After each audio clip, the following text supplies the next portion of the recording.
What we really are trying to do with this event is to get folks thinking about how to improve their homes and their lawns, and trying to be green and sustainable at the same time.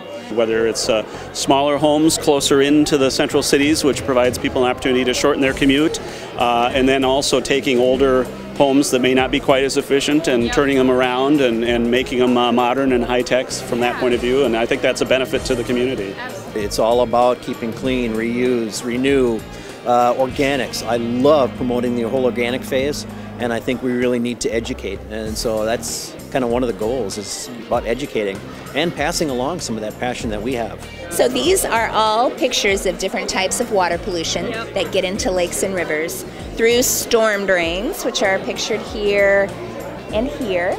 So kids or grown-ups will come and spin the wheel, and then whatever type of pollution they land on, we'll talk about what it is. Like this one's dirt, so this would be sediment pollution.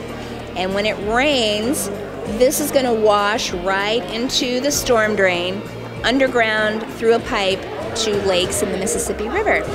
So we talk about how important it is to keep all these different types of pollutants out of the stream. Right.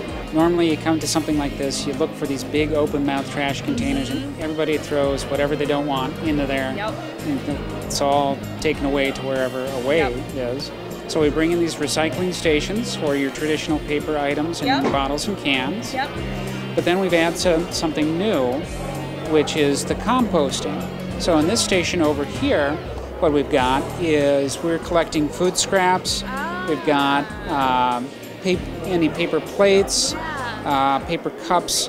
So all of this material that would have normally gone into just the regular trash and gone to a landfill or something like that, this is going to go to a compost facility and get recycled into dirt, a usable product that somebody wants. I think a lot of people don't realize what they can do with an older home and really make it a modern home with good energy efficiency and that. And there's constantly improving technology out there as well. You know, I mean, people weren't really looking at solar, you know, they did in the 70s maybe, and it was the big panels up on the roof, and you know, now it's smaller and it's you know, more aesthetically pleasing maybe, or there's ways to get more bang out of the panels. And so if people can't come to the shows or the seminar here today, you know, certainly at least the opportunity to get educated is out there, and we encourage people to do that. Well, I'm here with Roseville Parks and Recreation, and we're running the Kids Zone.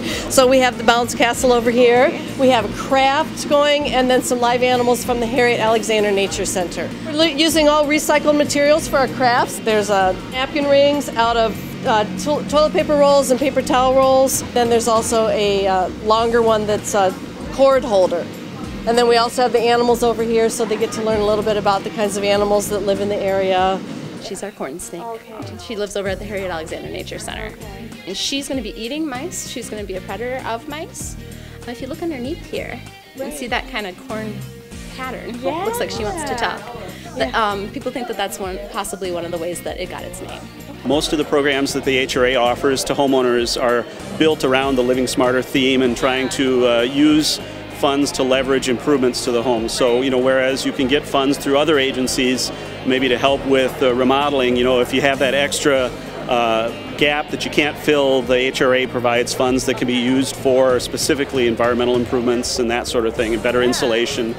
To help figure out what they should maybe do on my windows, should I replace my windows? We have a free service for our residents.